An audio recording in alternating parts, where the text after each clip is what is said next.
Écouter l'art, entendre le monde. On dit qu'il faut de tout pour faire un monde. Il faut également de tous. Le Québec est une mosaïque de Premières Nations, de Québécois de toute origine, où chaque morceau unique rend la société plus belle et plus riche, où chaque parcours de vie, ancré et particulier, est contributif à tous les autres. 1000 chemins vers une même grande voie. Comment faciliter la liaison entre ces chemins? Comment créer des voies de passage? En écoutant l'art pour entendre le monde. Maintenant, je vous transporte dans mon salon où je vous reçois dans ma télévision. Vous comprenez le concept? Alors, bienvenue à Serge Manceau et Juan Carlos Sanvalero. Bonjour à vous deux. Bonjour Serge, bonjour Juan Carlos. Serge, j'aimerais que tu nous présentes Juan Carlos. Oh! Ben, je ferai pas toute, je pense pas que je peux faire toute ton historique parce que je la connais pas toute au complet. Mais pour moi, Juan Carlos, c'est un collaborateur, c'est un musicien, c'est, on le sait, quelqu'un qui est issu de l'immigration, mais t'es chez nous et un peu partout depuis quand même assez longtemps. Mais c'est ça. Je te connais pas depuis super longtemps. Ça fait un an, un peu plus qu'un an là, maintenant, Oui. avec au premier spectacle à Grande Pile que je t'ai rencontré la première fois. Mais c'est ça, dans le fond, pour moi, tu es un artiste principalement, un collaborateur, un ami. Et Juan Carlos, est-ce que tu veux nous présenter Serge? Oui, Serge, c'est la même chose, un artiste, un collaborateur, sauf que sa musique est venue réveiller des sensations, avec sa musique très spirituelle là, qui vient nous chercher. Puis c'est un genre de musique que je voulais toujours faire, mais vu que je joue pas de clavier, j'ai eu l'occasion avec Serge d'aller chercher mon côté plus spirituel avec la guitare. Donc, c'est ce côté-là artiste. Collaborateur, comme tu dis, mais aussi un grand éveil musical que j'ai eu avec Serge. Puis les concerts qu'on a montés, c'est incroyable comment ça l'a cliqué. Souvent, des artistes, ça peut leur prendre 6 mois, 8 mois avant de monter un spectacle. Puis nous, on se revirait de bord en une semaine, hein. Ouais. Puis ça, c'est une chimie, c'est quelque chose qu'on n'apprend pas, c'est quelque chose qu'on a à l'intérieur. Donc, c'est comme deux âmes qui se rencontrent, comme si on s'était déjà vu dans un autre temps, puis on a fusionné. Ça fonctionne, ouais, c'est Ouais. vrai. Ben, parlez-nous un peu de votre concept de spectacle ensemble. Ben, vas-y, Juan Carlos. Le concept, ça s'appelle Flamenco Cosmique. Donc, c'est un mélange de flamenco et cosmique. C'est Serge qui a trouvé ce nom-là parce qu'on trouve les deux mots dans le même mot. Et puis, on y va avec nos influences, un peu avec mon nouveau flamenco et lui avec ses sons de clavier, ce qu'on pourrait appeler ça céleste aussi, mais très rythmé. Donc, c'est un mélange d'émotions. Et puis, ça a fait un mélange explosif au sens positif. Ça vient tourmenter les émotions, ça vient éveiller les gens, puis ça vient toucher toutes les émotions. Puis c'est issu de l'imprévu aussi, un peu, Ah parce oui, que, hein. tu sais, ça a débuté avec un spectacle qui n'a pas fonctionné, dans le fond. On devait présenter quelque chose, un truc à 1 heure de dîner, je pense, à Yamachiche, Oui. puis finalement, on se prépare un peu rapidement, mais tu sais, on n'avait pas encore grand-chose de concret. Puis Mhm.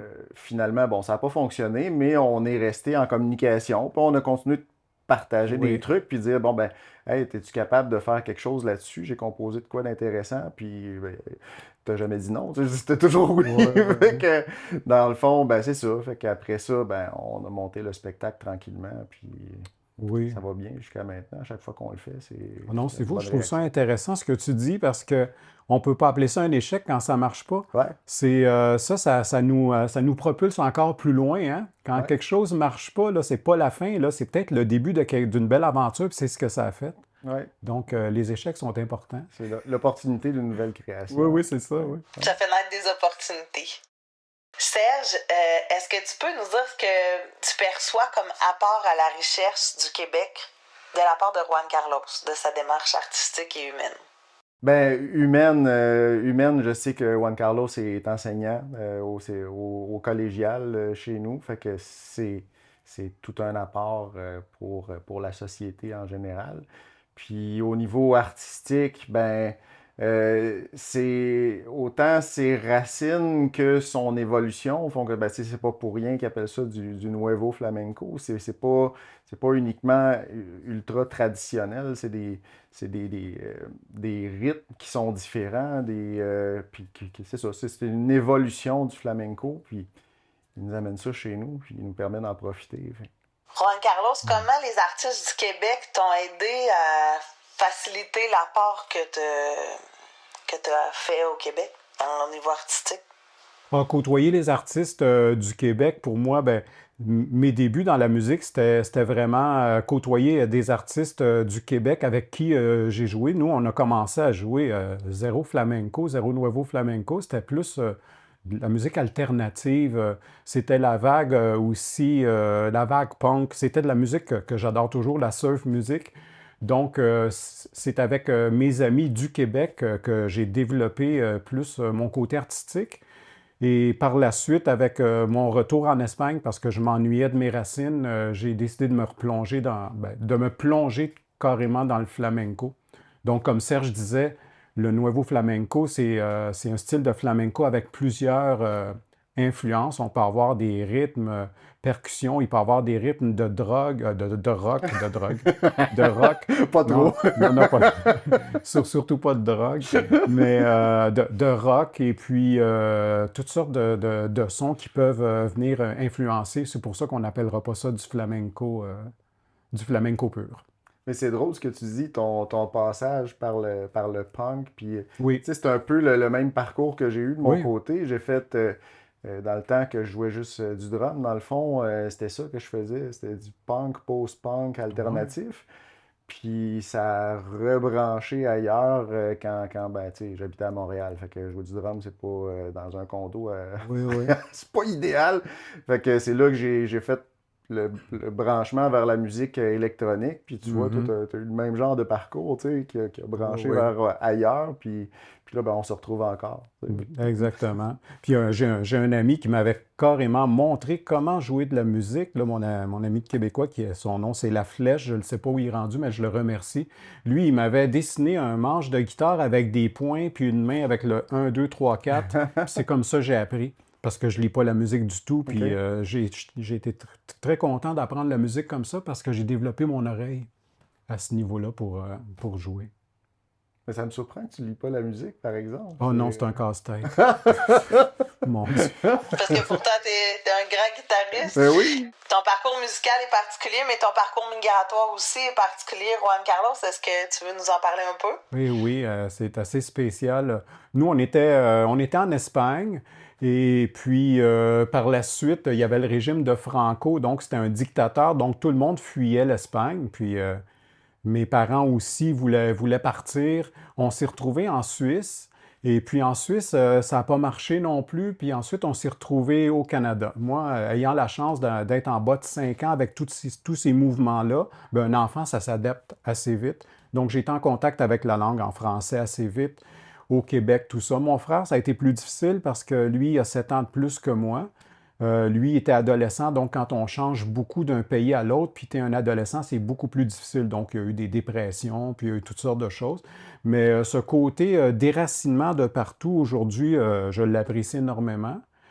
Et par la suite, je m'étais vraiment ancré au Québec. J'ai fait des études ici, primaires, secondaires, mais dans la vingtaine, ma mère a décédé, puis j'avais besoin de retrouver mes racines. Et je suis retourné à Barcelone parce que j'avais besoin vraiment de retrouver. C'est là que je me suis plongé dans le flamenco. Et puis, curieusement, moins de 8 mois, je m'ennuyais du Québec. Donc, j'ai mis tout dans un container. Je suis revenu à Montréal. Et puis, encore une fois, moins de 8 mois, je m'ennuyais de Barcelone. J'ai remis dans le container. C'est un déracinement, mais c'est tellement positif aujourd'hui. Quand on le vit, c'est difficile. Mais par la suite, là, tu te dis, waouh, ça, là, ça m'a permis là, de voir de savoir exactement où tu veux être sans regret. Et puis, depuis que j'ai découvert la région où je demeure à Grande-Pile, je pense que ça fait 22 ans, j'ai fait seulement un voyage parce que j'avais pas le goût de prendre l'avion. Puis j'ai fait un voyage parce que l'école me demandait d'aller dans la Havane avec des étudiants. Mais tu me dis aujourd'hui, as-tu le goût d'aller en Espagne? J'ai envie de continuer à m'enraciner. Donc, c'est tous ces déracinements là, qui me permettent maintenant au Québec, je suis bien, mais il faut que tu vives ces expériences-là de t'en aller une place, de dire j'aime pas ça, j'aime pas ça, à ce niveau-là. Mais ça fait longtemps quand même que tu t'es réétabli ici. Là. Tu parles de Oui. Grande Pile, puis là, c'est là que sont tes racines. Là, Ça fait 22 ans que je suis centré. Avant ça, avant que je sois à Grande Pile, j'avais encore la tête, est-ce que je retourne en Espagne, malgré que j'ai fait ça 3-4 fois. J'avais encore ce questionnement-là. Puis là, je suis arrivé à Grande Pile dans un chalet complètement délabré qui est en train de s'effondrer. Puis j'ai dit, c'est ici que je veux vivre. C'est spécial, hein? Ouais. Là, on l'a rénové, évidemment. Là, puis, wow, j'échangerais pas ça contre rien au monde. C'est ton petit coin de Suisse. Oui, au oui, Québec. mais ça ressemble au coin en Suisse où j'étais. Oui, exactement. Oui. Mais selon vous, quels peuvent être les principaux obstacles à une inclusion réussie dans la société québécoise? Les freins, les difficultés? Moi, ce que j'ai eu beaucoup de difficultés, c'est tu veux être pareil comme les autres. Quand tu arrives à un certain âge au primaire, là, déjà mon nom, San Valero, j'étais gêné quand on le nommait, là, quand le prof le nommait. Aussitôt que j'entendais San, je disais présent tout de suite pour pas qu'il nomme mon nom, parce qu'on veut être comme les autres, on veut s'apparenter. Et j'ai eu aussi une anecdote, c'est que quand je suis arrivé ici, un fonctionnaire, Juan Carlos c'est mon nom, puis un fonctionnaire qui a traduit mon nom à Jean-Charles. Et mon frère Miguel, il l'a traduit à Michel. Là, on parle des années 70. Et puis moi, ça faisait mon affaire parce que j'avais un nom plus québécois, donc je me sentais plus avec les autres. Et ça a duré longtemps. Moi, c'était la langue, la barrière de la langue. Là. J'étais gêné de parler espagnol devant mes amis. Si ma mère me parlait espagnol ou mon père me croisait, j'étais complètement gêné, je voulais fuir. Puis j'ai découvert ça assez tard, là. Peut-être 19 ans, j'étais allé au Mexique avec des amis. Puis là, mes amis disaient, donc, ben le fun que tu parlais. Là, ça s'est éveillé. Mais je trouve que c'est tard. Moi, c'est un peu tard, mais les gens ils devraient dire, wow, je suis vraiment chanceux parce que je parle une langue de plus, je peux la partager avec les autres. Oui, mais c'est un peu ce que j'allais dire, la peur de la différence. Oui. C'est peut-être ce qui est un obstacle à l'intégration des nouveaux L'inclusion. arrivants. Pour autant d'un côté que de l'autre, là, tu sais, pour les Québécois de souche, d'origine. Oui. Tu sais, mais en quelque part, c'est une richesse, cette différence-là. Oui, mais on le sait pas. C'est une découverte. Tu sais, comment tu veux découvrir quelque chose de nouveau si tu n'acceptes pas qu'il y a quelque chose de nouveau en Ben quelque oui. part? Tu sais, Mais ça prend, je ne sais pas si on peut dire, un éveil de conscience. Ouais. Ou, puis même la nourriture, là, j'avais pas le goût de manger la nourriture. Ma mère me faisait des paellas, des plats traditionnels. Non, moi, je voulais manger des hamburgers. On dirait que je voulais pas être espagnol. Puis curieusement, après ça, je suis devenu prof d'espagnol. Ça fait que c'est un éveil. Hein? Puis là, Ouais. je partage ma culture, puis en plus, je fais du flamenco. Donc, c'est un extrême complet. Mais il a fallu passer par là. Ouais. C'est très intéressant comme message pour les jeunes, Juan Carlos, que le processus d'inclusion est sur le long terme, puis il peut prendre toutes sortes de facettes. Ah ouais. Selon vous, ça serait quoi les meilleures stratégies à mettre au quotidien, autant comme personne d'accueil que personne immigrante? Comment on peut aider tout le monde à s'épanouir pleinement? Comment tu fais ça, toi? Comment je fais ça, ouais? Ben, je pense que je participe un peu à ça par l'art, avec comme le projet qu'on a eu l'année passée, des racines aux feuilles, qu'on est supposé répéter. Tu sais, c'est une façon de partager avec ces jeunes-là de prendre leur vision, dans le fond, de l'accueillir, puis de leur dire est bonne, tu sais, c'est ce que tu as à m'amener. Je l'apprécie, puis tu sais, je veux l'entendre, je veux t'entendre, puis je veux, bon, fait que ça, c'est une façon justement de participer à l'inclusion, de dire, hey, je m'intéresse à toi, puis t'es le bienvenu ici. Là. Par des racines aux feuilles, tu l'as beaucoup senti. Est-ce que tu peux nous parler un peu plus de ce projet-là? Ben, c'est une couple de jeunes, ça a fini, ils ont fini combien déjà? Sandra, 4 à la fin, mais il était plus que ça au début, qui ont créé ensemble une chanson vraiment du début à la fin. Là. Donc, ils ont fait toute l'idéation de la musique. Après ça, ils ont écrit leurs paroles pour terminer par tourner un vidéoclip. Fait que c'est un beau niveau d'implication. Juan Carlos, tu dirais quoi comme personnes immigrantes, c'est quoi la stratégie qu'on peut mettre en place pour faciliter notre inclusion? Ah ben, c'est de partager notre culture sous toutes les dimensions, sur notre histoire, notre pays, la gastronomie, tout ce qui est culture. Les gens s'intéressent beaucoup. Il y a une grande ouverture aujourd'hui, en 2025, face à ce niveau-là. L'ouverture est plus grande que, je dirais, que dans les années 70. Mhm. Et puis, c'est ça, c'est parler de toi. Les gens s'intéressent. Bon, ben, c'est quoi chez vous? Comment est la gastronomie? C'est quoi ce plat-là? Qu'est-ce que ça veut dire telle chose, l'histoire? Moi, je pense que c'est rayonner sa culture. Puis, encore une fois, Voix de passage nous permet de le faire.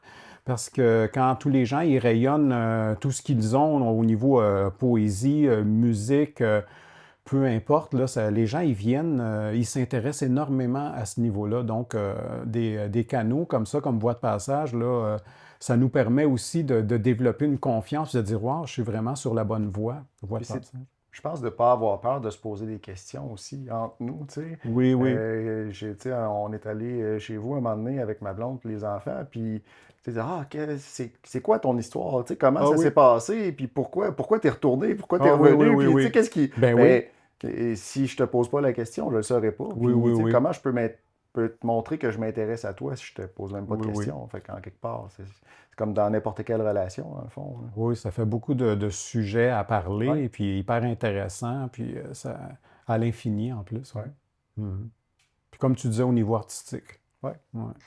Voulez-vous nous parler chacun de vos musiques respectives? Ouais, qu'est-ce que c'est? Vas-y, vas-y. Oh, mais ce que je fais présentement, ben, c'est le Nuevo Flamenco, et il y a beaucoup d'instrumental. Si j'apparente un artiste, c'est comme Jesse Cook, c'est un artiste canadien qui vivait en France, qui a côtoyé un peu les Gypsy Kings, qui a apporté son style, qui a mis une belle influence. J'aime beaucoup aussi le style des Gypsy Kings. Donc, quand je fais un concert, il y a beaucoup de pièces instrumentales à la guitare, puis il y en a que je chante. Et puis, je me permets aussi d'inclure un peu de surf music là-dedans de temps en temps pour éveiller un peu, pour voir si le monde écoute.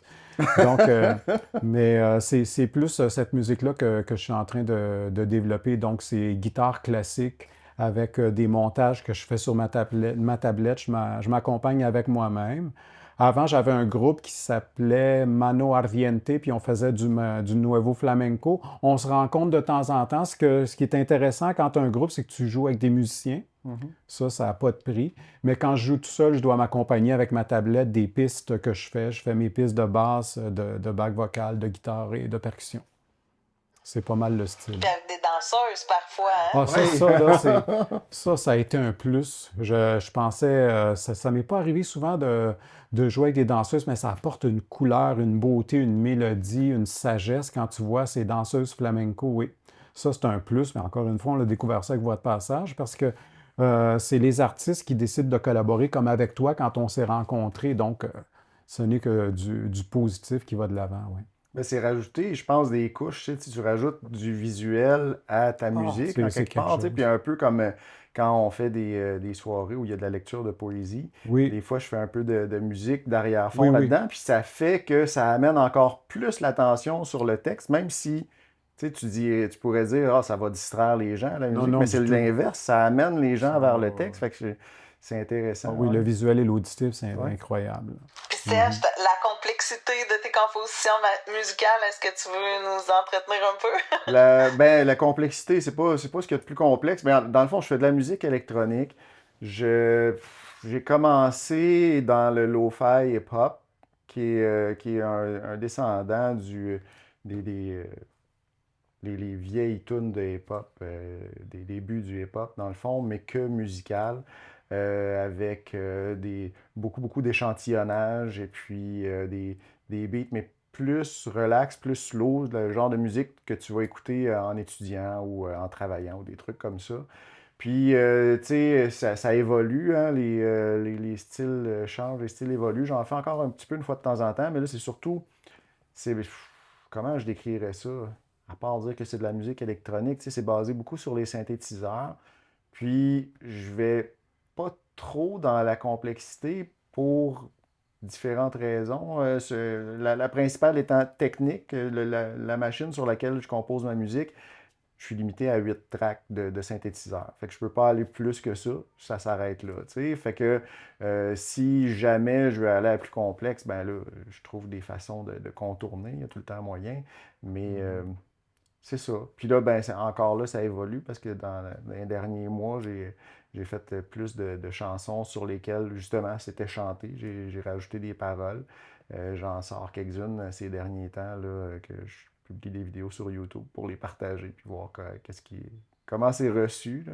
Sous le nom de Montréal Chill Panic, Sous le nom de Montréal Chill Panic, exact. Ouais. Est-ce que vous croyez que l'art peut contribuer à faire une société plus inclusive? Ben, définitivement, oui, c'est sûr. C'est sûr. On en a parlé tantôt, les projets communs. Autant, bon, on parlait des Racines aux feuilles, on parlait du projet que j'ai, qui est toujours vivant avec Juan Carlos. J'ai la chanson que j'ai faite avec Doris Solo, qui est de la Martinique. Puis, ben, tu sais, j'ai d'autres collaborations avec des gens rencontrés sur Internet d'un peu partout dans le monde, dans le fond. Puis, c'est ça. Fait que oui, c'est non seulement l'inclusion, mais notre inclusion ailleurs, de dire, bon, ben, tu sais, je m'exporte moi-même, dans le fond. Ouais. Là. Il y a zéro barrière là-dedans. Hein? Ouais, exact. C'est ouais. pas comme des gens qui se rencontrent, c'est plus intellect, il y a des barrières, mais la musique, là, c'est à l'infini, il n'y a pas de barrière. Ouais.